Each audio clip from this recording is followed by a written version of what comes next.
Pueden hacer preguntas, hermano. Una pregunta. ¿Quiénes siguieron los mandamientos? Lo que hace rato ustedes mencionaron que siguieron, ¿no? No sé a quién se refiere lo siguieron, ¿no? La criatura humana pide mandamientos como pide la vida. Cuando se pide a Dios la vida, pero acá también se piden leyes. Sí.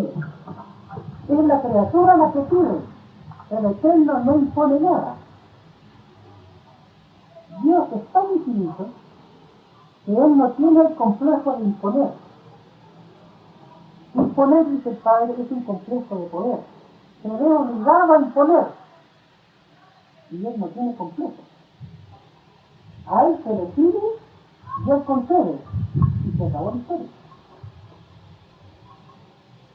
Eso se enseñó Dios en Cristo. Dice el Padre, jamás he impuesto a nadie en el universo, desde todo el universo. No he tenido necesidad de ello, dice el Padre. Y nadie puede poner en duda eso. Porque el que lo pone en duda está limitando a su propio Dios. Está poniendo pero. Y más vale no ponerle pero.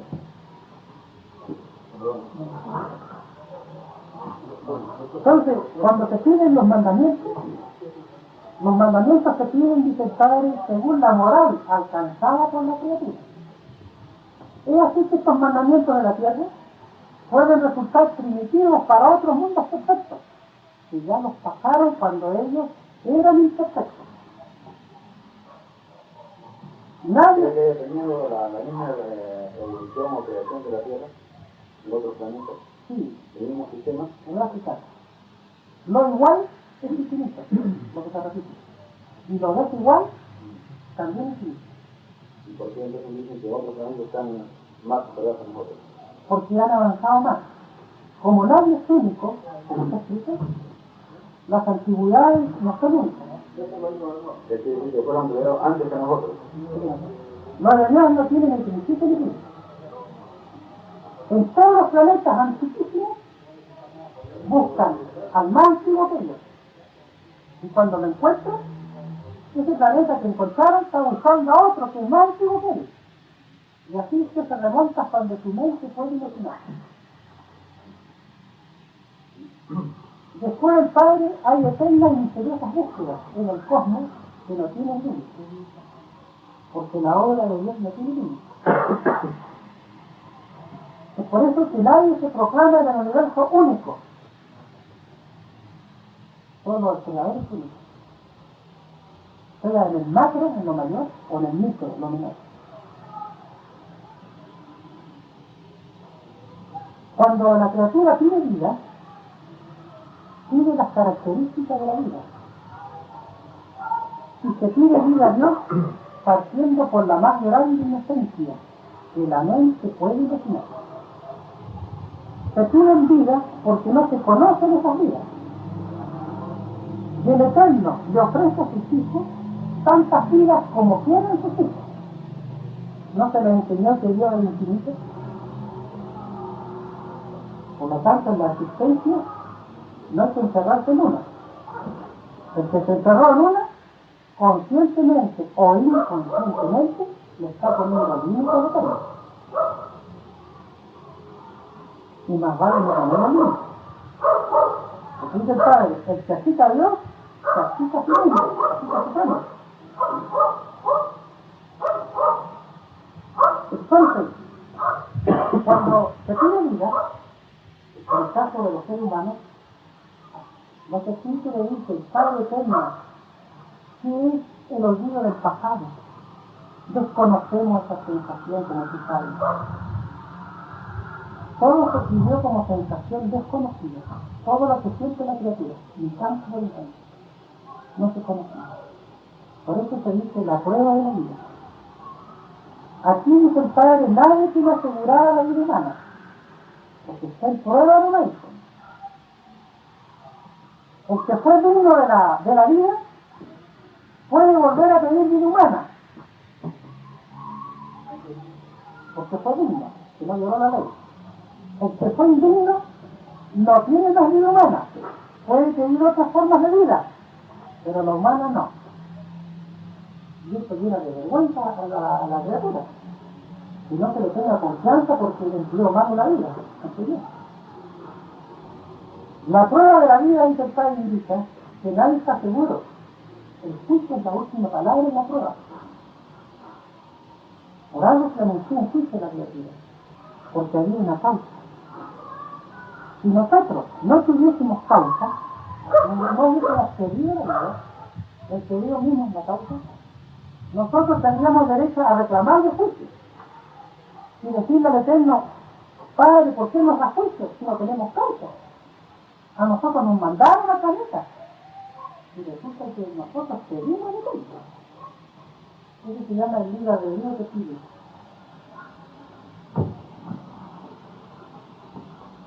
Entonces, cuando se pide vida, los espíritus empiezan a pedir todas las sensaciones que uno conoce. Padre Eterno, le dice: ¿quién no verte aquí en el lejano planeta Tierra? Desconocemos esas sensaciones. Entonces el Eterno desaparece de ellos y los espíritus empiezan a buscarlos. Y vuelve a aparecer, radiante y alegre como un niño de Eterno. ¿Ves, hijo? Esto es moderno. La humanidad pidió no ver al Eterno en un instante llamado vida, porque la humanidad desconocía tal sensación. Padre Eterno, le dice a los espíritus: ¿qué es la muerte? Queremos conocer la muerte. Como tú sabes, no la conocemos. Desconocemos la sensación de la muerte. El Creador le dice: hijos, la muerte es una transformación. ¿Qué clase de muerte queréis? Lo mío es infinito. Las clases de muerte son infinitas. ¿Queréis muerte por desaparecimiento del planeta? Es una muerte misteriosa, sería Dios. ¿Queréis muerte por transformación física, que teniendo una forma de repente tiene otra y la que tuvo ya murió? La humanidad pidió muerte por putrefacción, porque no conocía la pudrición y se concedió. Sensación por sensación, todas cuantas usted puede imaginar, se pidió Dios. Y por eso el juicio es sensación por sensación. Perdón, hermano. Se supone que si yo voy a morir, yo haberlo pedido de morir aquí. Sí, ¿En qué instante le pedí? aquí hay una cosa. Las criaturas pidieron la muerte y pidieron a la vez la incertidumbre de la muerte. Por eso es que casi nadie puede profetizar su muerte. Esa sensación se pidió Dios. Pero no, perdón, no lo entiendo, no. ¿En qué instante, en qué lapso de tiempo lo he pedido morir aquí de ese modo? Cuando se pide vida. Cuando el Creador le da la vida. Pero él no pide vida tampoco. Sí, pidió vida. ¿Cuándo he pedido vida? Usted pidió vida en el reino cuando era inocente todavía, carente de ciencia. Usted le recuerda porque pidió olvido. Ese olvido que tiene, si usted lo siente, que nadie puede negar, que usted tiene un olvido, se pidió Dios, porque no se conocía. O sea, se supone que yo estaba en el reino de los cielos. Justamente. Y le pedí venir acá y morir esa gente. Y después de esa muerte, ¿qué va a pasar? ¿Se me va a juzgar de lo que hice? Siempre que usted haya pedido juicio después de la existencia. Y si no pedí juicio, Lo pide cuando usted lo determina. Todo se pide Dios. Es nada insólito. o sea, yo podría vivir 2, 3 días y después pedir un juicio. Sí, y puede vivir usted trillones de vidas y no pedir juicio. Eso es un instante para Dios. Donde está el Eterno, existe el tiempo celeste. Un segundo celeste equivale a un siglo terrestre. Es por eso que se dice que solo hace unos instantes que Dios hizo el mundo. 6 días y se levantó, ¿no? ¿Sobre qué base es la comparación de que un segundo, ¿cómo se llama? Un segundo espacial es igual a un siglo? Porque lo de Dios es tiempo eterno y los tiempos de los planetas son relativos. Todo el tiempo planetario del universo está subordinado al tiempo de Dios. Pero que yo no sé solamente como una conjetura nomás. No, es una realidad. El hombre está viviendo los tiempos relativos de los planetas. Sabe la edad de los planetas, sabe que no es eterno, sabe que los planetas envejecen y desaparecen. En cambio, se le enseñó que el tiempo de Dios es eterno. Dios es eterno. Sabe ambas cosas. Lo que le falta ahora al hombre es la ciencia, la relación que existe. Es como quien tiene el dato y faltan los detalles. ¿Entiendes? Ahora el Padre da los detalles. Es un trabajo fascinante de la de los tiempos planetarios con el tiempo de Dios. Porque todo tiempo salió del tiempo de Dios. Y todo tiempo pidió tiempo para su desarrollo. Tiempo para los actos de las criaturas y tiempo de juicio. Hay 3 tiempos en un tiempo. Los tiempos tienen jerarquía, como tienen jerarquía las criaturas pensantes. Los tiempos tienen trinidad, como tiene trinidad las criaturas. Todo lo que tiene uno, lo tienen los elementos, en sus leyes de elementos. Nadie es menos que Dios. Cuando se pide vida, uno lo hace conversando con los elementos, en presencia de Dios. Uno conversó con las aguas, conversó con el fuego, conversó con la gravedad. Eso se llama alianza con los elementos. Todos pidieron causa ante Dios en su respectiva ley. Por eso que hasta los elementos son juzgados por Dios, como es juzgada la criatura espiritual.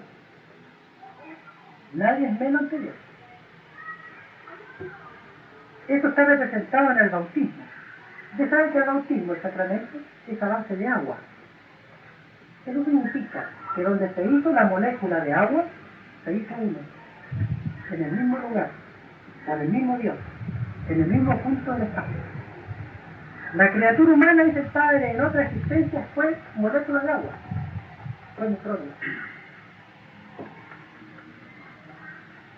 Dígame, hermano, en la religión cristiana, ¿no?, a los niños se bautizan, digamos, de acuerdo a la posibilidad del Padre, que sean a 100 o cumplir un año.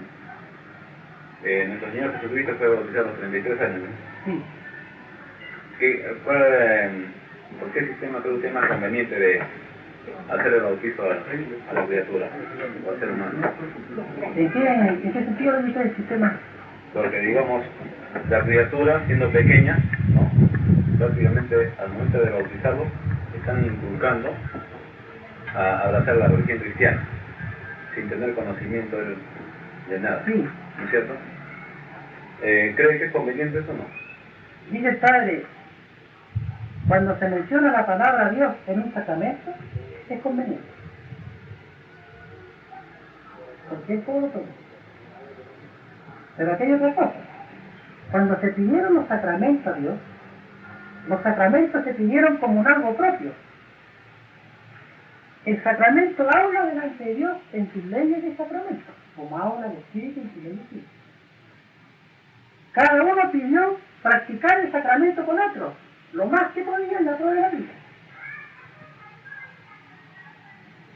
El que no practicó los sacramentos tiene juicio de parte de los sacramentos, de haberlos mirado menos. Y tiene que otro llorar para la humanidad. Y dice el Padre, como se enseñó que Dios está en todas partes, el hogar donde se vivía debió haber sido el templo, porque está en todas partes. Y es más fácil que echen al reino de los cielos los que tuvieron por templo su hogar, cumpliendo lo del Evangelio, que está en todas partes, a que entren aquellos que fueron a hacer práctica a extraños templos, no escritos en el reino de los cielos. Porque dice el Padre que va lo siguiente: las llamadas religiones, hijo, no son del reino de los cielos, ni ninguna filosofía que le divida a sus hijos en los lejanos planetas. Nada dividido se conoce en el reino, se desconoce. Dígame, y toda aquella persona que ha sido bautizada por la religión católica, y en la mayoría de edad abraza otra religión y vuelve a ser bautizada, digamos, ¿qué valor tendría? Ahí tiene mérito dividido, porque está la influencia de la división. Y delante de Dios, igual se juzga. Dice el Padre, la prueba de la vida consistía en saber a quién se seguía, a quién se servía. Por eso se enseñó: el que busca encuentra. En otras palabras, En la prueba de la vida había que convertirse en el más grande investigador de las cosas de Dios. Y ir tachando los errores. Pero si las dos religiones persiguen la misma cosa, digamos, buscar a Dios, salvar su alma. Sí, indudablemente. Pero aquí hay una cosa, que las religiones no están en el Evangelio, no están en la Biblia tampoco. Pero cada religión, digamos, se basa en un sacramento, sí. El sacramento del bautismo. Este problema es problema de cada uno. Cada uno en la individualidad debió haberse dado cuenta. Porque en el juicio de Dios, ninguna religión lo va a salvar de lo que le venga en el juicio. Cada uno es según su obra. ¿Cuál es la verdadera religión? La verdadera religión, dice el Padre, es la que no divide. Cuando su Hijo primogénito solar Cristo dijo sobre esta iglesia, sobre esta roca, construiré mi iglesia, ni remotamente pensó en una iglesia dividida. Es lo mismo que cualquiera de ustedes hace una empresa y a la vez la quiere dividir. ¿Qué pasa? ¿De dónde fue? Uno parte para allá, otro para acá, y su obra no es nada. Pero ya puso como va a tener una iglesia. Sí. O sea que esa iglesia todos deberían de acudir. Sí, pero no la iglesia con división. Porque la división, solo Satanás divide. Entonces la iglesia creada por los hombres, dice la revelación, no es la de Cristo. Él quiso una iglesia unida. Una sola. Una sola, igualitaria, indudable, ¿no? Si usted le pregunta esto a un sacerdote, él le dice igual, indudablemente, el Hijo de Dios, como Dios mismo quiere lo mejor para sus hijos, le dice. Eso es singular para ellos. El Padre, con palabras y psicología más sencillas que la mente puede imaginar, explica lo más difícil. Nada es imposible para Dios. Y él dice, a la palabra Sotana, hijo, tú le quitas la O y le pones la A y tienes Satanás. Entonces dice el Padre, el juicio empieza, hijo, por los más poderosos, por los más influyentes, por los más engreídos de un extraño sistema de vida que nadie pidió a Dios. El sistema de vida basado en las leyes del oro, nadie lo pidió a Dios, porque nadie injusto se pide a Dios. Ni los llamados ricos pidieron el sistema de vida. ¿Van comprendiendo ahora lo que dice el Evangelio, el llorar y crujir de dientes? En forma microscópica, porque esto es infinito. Entonces dice el Padre, el juicio empieza por los llamados religiosos.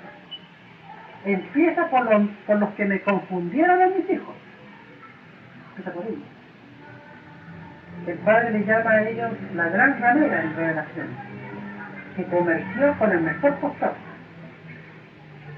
Cuando surgió una nación, allá iba la ramera. Bendiciones. Sabía que la nación fabricaba armas, sabía que se mataban, igual, lo abrazaban, bendecía a los reyes, era lo mismo. ¿Por qué Dios, digamos, no puede unificar todo en una sola religión? El término sabantillo es malo. El que tenía que unificar era el hombre, porque la prueba era para el hombre.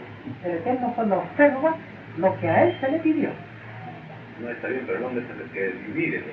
Sí. Pero el hombre pidió tiempo, espacio, filosofía para su paso. Y el Padre respeta el tiempo que se le pidió a él. Eso de lo que he pedido es lo que le contestó que era antes de nacer. Sí. Que él pidió. ¿Y cómo se comprueba eso? Por el juicio anunciado.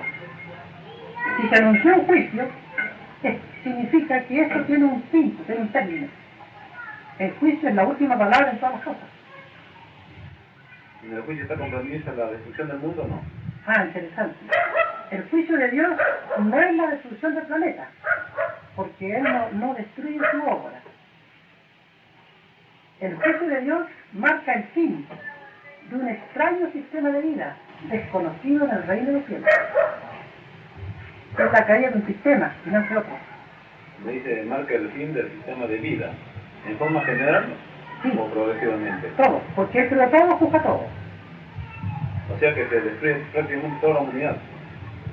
No, aquí hay transformación, no destrucción. Él transforma a los seres por costumbre. Él no emplea la fuerza. No tiene necesidad de usar la fuerza. Es tan infinito que no usa la fuerza. Entonces, el Hijo de Dios provoca en este planeta la más grande revolución. Eso se llama los que son a la izquierda, los del Cordero, y los que son a la derecha, los de la bestia. Bestia, como está en el Evangelio, significa el egoísmo, la dureza con que se gobernó un mundo. Este mundo, dice el Padre, viene siendo gobernado por siglos por un grupo de acomplejados aloros, que como individuos no supieron vencer tal complejo. Y por culpa de este extraño complejo es que la humanidad sufre. Es así que 3/4 partes del juicio lo reciben los que crearon este extraño sistema de vida. Y el cuarto del restante lo recibe el pecador común y corriente. Es un círculo omega que significa juicio total, dividido por 4. Eso se llama el ángulo de Cristo, el 4, que está en el Evangelio. El mayor peso del juicio se lo llevan los que crearon este sistema de vida. Y dice el Padre lo siguiente: este extraño sistema de vida, dice, que tomó un extraño libertinaje de recurrir a la fuerza para imponer su reinado. Y él pregunta en la revelación: ¿no están las llamadas fuerzas armadas extendidas por todo el planeta? Eso no lo niega nadie. Por siglos están extendidas. Si este sistema de vida no se hubiese basado en la fuerza, nosotros tendríamos que pagar todos los pecados completos. El solo hecho de valerse de la fuerza para imponer un sistema de vida, 3/4 partes la pagan los creadores del sistema, por el solo hecho de usar la fuerza. La prueba de la vida consistía en no usar la fuerza. Otro llorar para los que dirigen. Porque 3/4 partes menos del juicio de Dios ya es como un premio. Un hermano por ahí me decía, menos mal, me decía, 3/4 menos mal. Es un consuelo. Pero no es un consuelo para que le cae 3/4 partes. Una pregunta. ¿Quién antes habló usted de que sacándole la a las personas creaba Satanás, no? Debo entender de que la Iglesia Católica está equivocada. Indudablemente que se equivocó camino. No tradujo lo de Dios en forma sincera. Porque dice el Padre, la prueba de los que tradujeron mi evangelio divino, dice, consistía en sacar una sola psicología en la traducción para los humanos, para no confundir al planeta. Los que tradujeron las escrituras de Dios, que son como 300 personajes en todas las épocas, tienen un juicio aparte. Porque todo espíritu es probado por Dios, hasta ellos son probados. La traducción, dice el Padre, su evangelio no se hizo fiel, porque los hombres traducían las cosas de Dios de acuerdo a los intereses de la época. Se falseó mucho del evangelio por conveniencias de la época. Eso se paga en Egipto. Entonces, ¿cuál es el real evangelio? El evangelio verdadero, dice el Padre, es aquel que no divide a nadie. Y la verdadera oración a Dios es el trabajo, y no hay más. O sea que debo entender de que las religiones y las sectas estarían de más si uno se dedica enteramente a su trabajo, ¿no? Justamente, y te lo voy a explicar. Cuando Él le dijo que ganará el pan con el sudor de tu frente, Él quiso decir a la humanidad, imítame en el sacrificio. Todo lo que te cuesta vale más delante de Dios, quiso decirle. Todo lo que cuesta sudor y sale de uno. Es auténtico delante de Dios. Le sale de uno. Entonces, el trabajo tiene premio segundo por segundo de todo el tiempo que trabaja. Es más fácil, dice el Padre, que entra al reino de los cielos uno que trabajó toda la vida a uno que asistió a templos materiales toda la vida. Los que asistieron a templos materiales adorando imágenes no tienen puntaje, porque se les advirtió en el Evangelio: no adorará imágenes, ni semejanza, ni templo alguno. Está avisada la humanidad. Pero Jesús dijo, este es el templo de mi Padre. Sí. Y votó de ahí a los mercaderes. Sí, pero él lo dijo pensando en un templo de unidad al mundo, no dividido. Usted nunca se ponga en la situación de la división. Satanás dividió a los ángeles del Padre, no sea cómplice. Pero ahí, digamos, era un templo, un local, donde los acogen. Exactamente. Pero él lo dijo para enseñanza de la psicología de la época. Pero no le entendieron esa época, ¿no? No lo entendieron. ¿Por qué no empleó entonces otro lenguaje más adecuado a esa época? Él se lo dijo como una oportunidad. Si no entendéis las cosas terrenales, menos entenderéis las celestiales.